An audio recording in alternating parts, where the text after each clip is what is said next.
Modal untuk melangkah ke 2024 adalah sadarilah bahwa Allah berada di atas waktu. Jadi 2024 bukan masalah. Yang kedua, Tuhan punya rencana untuk masa depan Anda. Mungkin orang tua saudara tidak punya rencana, mungkin saudara sendiri tidak punya rencana sekarang. Tuhan punya rencana, Yeremia 29 ayat 11.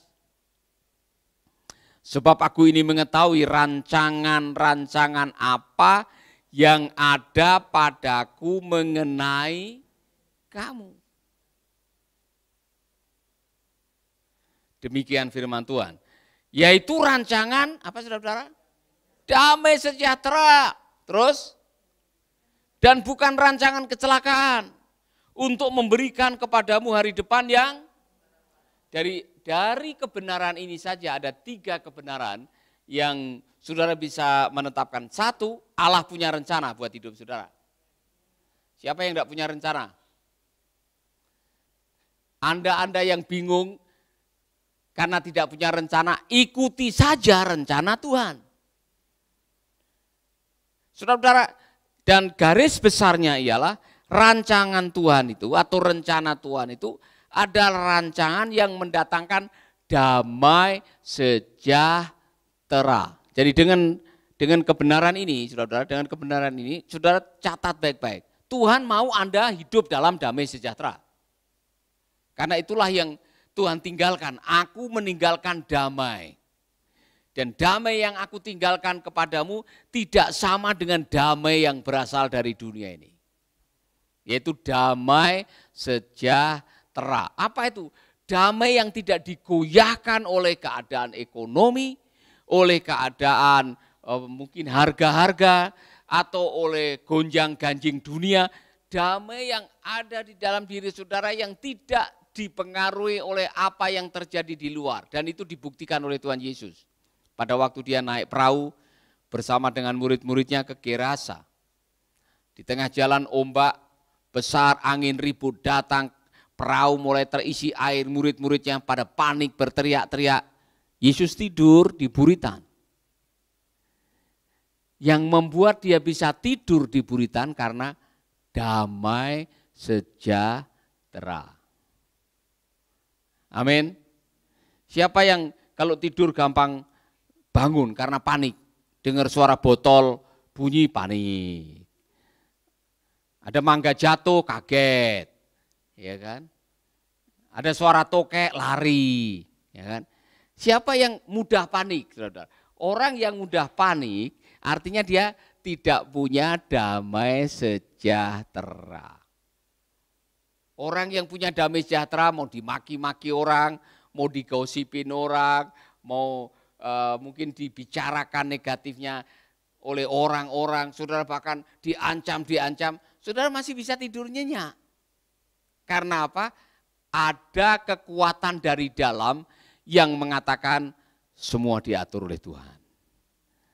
Tuhan menyertai aku, Tuhan punya rencana yang baik, Tuhan tidak pernah tutup mata, Tuhan tidak pernah membiarkan orang yang benar akan disiksa atau dimusuhi oleh yang lain. Bahkan Tuhan yang berjanji, aku akan meluputkan kamu dari malapetaka.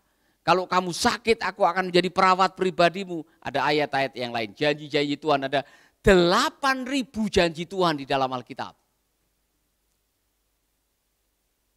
Edi takut apa sekarang?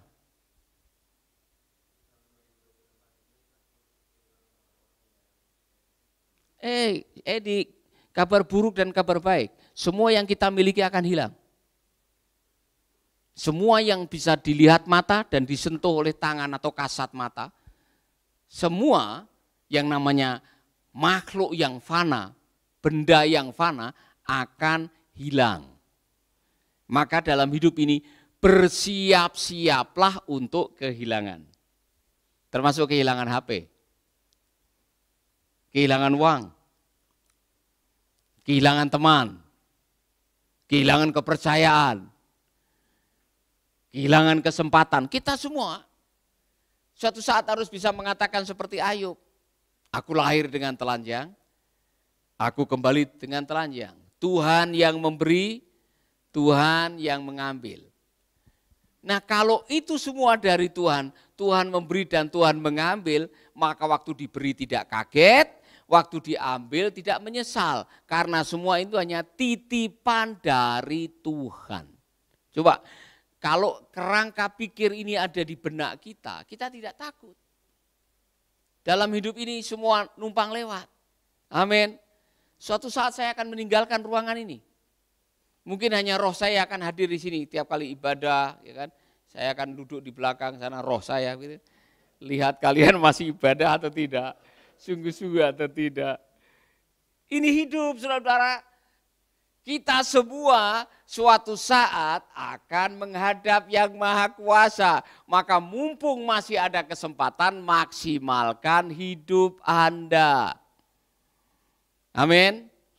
Jadi kerangka pikir yang mengatakan bahwa Tuhan punya rancangan kepada untuk kita semua, maka yang paling baik Anda lakukan adalah menapaklah di rancangan Tuhan. Artinya begini, Tuhan itu sudah punya rancangan, Tuhan sudah punya buku manual, ibarat kereta sudah ada relnya. Jangan keluar dari rel. Kalau sudah ada tujuannya, ada relnya, ada sopirnya atau ada masinisnya, saudara-saudara, ikuti saja. Makanya benar apa yang dikatakan Allah kepada Yosua. Yosua, aku akan memberikan tanah itu kepadamu, tapi kamu jangan menyimpang ke kanan atau ke kiri. Ini kalimatnya. Setiap jengkal tanah yang kamu injak, aku berikan kepadamu. Amin. Tuhan sudah mengatakan, aku akan memberikan tanah itu kepadamu. Tapi harus ada bagian kita yang harus kita lakukan. Jangan menyimpang ke kanan dan jangan menyimpang ke kiri. Kemudian apa? Setiap jengkal tanah yang kamu injak, kita harus melangkah. Jangan duduk diam di situ dan mengharapkan semua akan datang sendiri. Tidak, ini cara Tuhan bekerja. Mau melangkah 2024 dengan berhasil, melangkah dengan iman. Melangkah dengan Tuhan. Jangan meninggalkan apa yang menjadi aturannya. Ikuti semua yang menjadi manualnya. Amin. Gampang aja saudara-saudara. Ikuti manualnya. Apa salah satu manualnya? Jujur. Rajin. Setia. Itu nilai-nilai kerajaan Allah. Waktu kita jujur, kita rajin, kita setia, kita tabah, saudara akan melihat bagaimana Allah memberkati saudara. Amin. Haleluya. Saya akan melihat tahun 2024 ini menjadi tahun yang luar biasa. Saya meyakini tahun-tahun yang luar biasa akan kita lihat di depan. Hal-hal yang belum pernah kita lihat, belum pernah kita dengar, belum pernah terbersit di pikiran kita, sudah disediakan oleh Allah. Saya yakin nanti akan ada pasangan yang memang punya hati untuk anak yang akan memimpin panti asuhan kita yang di Denpasar. Saya yakin itu, Tuhan sudah menyediakan. Karena ini sebetulnya ini pekerjaan Tuhan, bukan pekerjaan kita. Kita hanya melangkah di rencananya Tuhan. Yakini itu saudara, Tuhan sudah atur segalanya. Saya percaya itu, amin. Kejutan-kejutan akan datang saudara, tunggu saja. Akan ada kejutan-kejutan dari Tuhan yang akan terjadi di 2024. Haleluya. Kebenaran yang ketiga. Jangan takut memasuki 2024. Karena janji Tuhan Yesus seperti ini. Kasih karunia Tuhan Yesus menyertai kamu sekalian. Kitab terakhir, pasal terakhir, ayat terakhir. Kitab Wahyu pasal 22 ayat 21. Kasih karunia Tuhan Yesus menyertai kamu sekalian. Coba bandingkan dengan Yohanes pasal 1 ayat 16. Ayat ini menjadi ayat pusaka buat saya dan saudara. Apa artinya? Ayat pegangan menghadapi kesulitan dalam hidup. Karena dari kepenuhannya kita semua telah menerima kasih karunia demi kasih karunia demi kasih karunia demi kasih karunia dan tidak habis-habisnya kasih karunia-Nya. Kasih karunia dari siapa? Tuhan Yesus. Saya mau mengatakan kepada Anda, banyak persoalan, pergumulan dalam hidup yang tidak bisa diselesaikan oleh harta, oleh tahta, oleh kuasa, oleh ketenaran, oleh kepandaian manusia. Banyak persoalan hidup saudara hanya bisa diselesaikan oleh kasih karunia.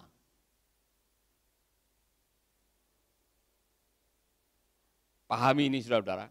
Kalau Anda paham tadi bahwa Anda tidak sendiri.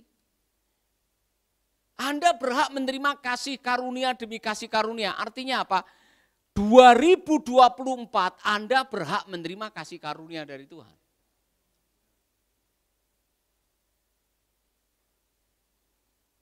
Saya diteguhkan kembali saudara-saudara. Tahun 2023 adalah tahun kasih karunia. Ada banyak yang terjadi di tahun 2023. Partner lama yang kembali, orang-orang baru yang berpartner dengan kita, pelayanan-pelayanan yang diberkati oleh Tuhan, 3 panti yang mestinya tutup tidak jadi tutup. Itu semua kasih karunia. Amin. Tanggal 28 ada SMS mengatakan, Pak Paulus, saya dengan istri sudah memutuskan kami memberikan persembahan akhir tahun. Kasih karunia. Saudara-saudara, saya akhir tahun agak santai, tenang karena apa? Gaji untuk 1 tahun sudah dibayar. Artinya apa? Artinya mari kita menyerahkan hidup kita sepenuhnya kepada Tuhan. Menyerahkan 2024 sepenuhnya kepada Tuhan. Jalani hidupmu dengan apa? Mengenolkan diri. Syarat Anda menerima kasih karunia Tuhan adalah enolkan dirimu di hadapan salib Kristus. Saya tidak ada apa-apanya di hadapan Tuhan. Tengok teman saudara bilang, jangan sombong. Karena kesombongan itu musuh kasih karunia.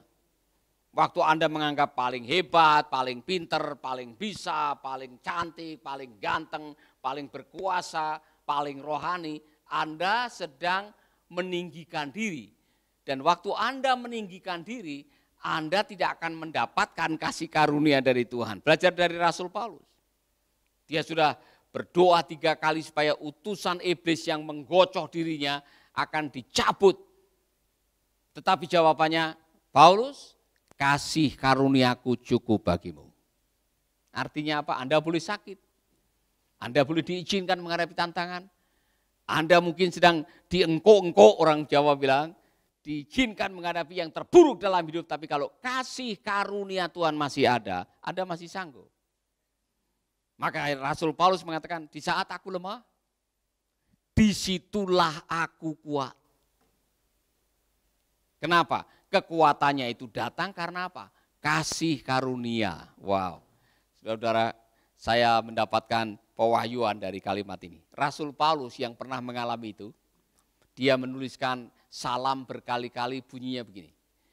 Kiranya kasih karunia dan damai sejahtera. Berkali-kali, kan dia sudah mengalami. Ternyata orang yang hidup dalam kasih karunia akan hidup dalam damai sejahtera. Amin. Makanya kalau malam sebelum tidur serahkan segalanya kepada Tuhan. Kalau mau tidur nyenyak. Ya kan?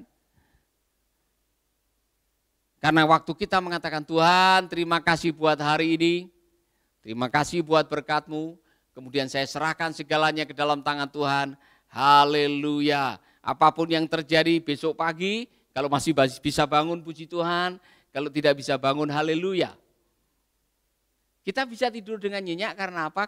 Kita yakin semua ini karena kasih karunia. Kalau hari ini saudara masih bisa bangun karena kasih karunia dari Tuhan. Kalau tidak bisa bangun juga kasih karunia karena ada banyak orang yang berdoa kalau bisa saya jangan bangun. Langsung masuk surga. Fakta bahwa hari ini saudara masih bisa senyum, makan 3 kali, bekerja, memuji Tuhan, menyampaikan firman Tuhan karena ada kasih karunia. Haleluya. Saudara-saudara yang punya anak kecil, mungkin saudara pikir nanti kalau ini terjadi bagaimana, kalau saya tidak bisa menguliakan anak-anak saya bagaimana, nanti masa hidup mereka bagaimana. Hei, Tuhan punya rencana untuk anak-anakmu lebih baik daripada rencanamu. Jadi tidak usah ditakutkan Yuda nanti mau jadi apa, jodohnya siapa. Tuhan sudah atur, Anda tidak maha tahu. Yang maha tahu itu Tuhan karena dia pernah ada, sedang ada, akan ada. Dan dia bisa melihat ketiganya dalam waktu yang sama. Amin. Haleluya. Jadi Juwita tidak usah takut jodoh saya nanti siapa. Tuhan sudah sediakan. Kamu yang harus melangkah. Ya kan? Melangkah dan menggunakan segala indera untuk menjemput siapa yang akan menjadi jodohmu. Ya kan? Karena jodoh tidak jatuh dari langit. Memang jodoh itu datang dari Tuhan, tapi tidak jatuh dari langit. Dia ada di jalan-jalan sana, kau harus jalan. Temui mereka. Amin, haleluya. Ya. Ada tambahan ayat Ibu tadi. Saudara-saudara saya waktu mendengarkan pelajaran ini, Tuhan punya rencana yang mulia, rencana yang luar biasa. Saya tidak perlu takut. Nah, saya mau tanya kepada saudara-saudara yang nonton juga, adakah di antara saudara yang takut menapaki 2024? Ikuti kebenaran ini. Tuhan berada di atas waktu, dia tahu masa depan saudara. Amin. Tuhan punya rancangan yang lebih baik, rancangan damai sejahtera, bukan rancangan kecelakaan. Dan Tuhan akan menyertai kita. Dia bilang sendiri sama kita semua, Yohanes yang menulis, aku menyertai kamu sampai kesudahan zaman. Tuhan menyertai kita.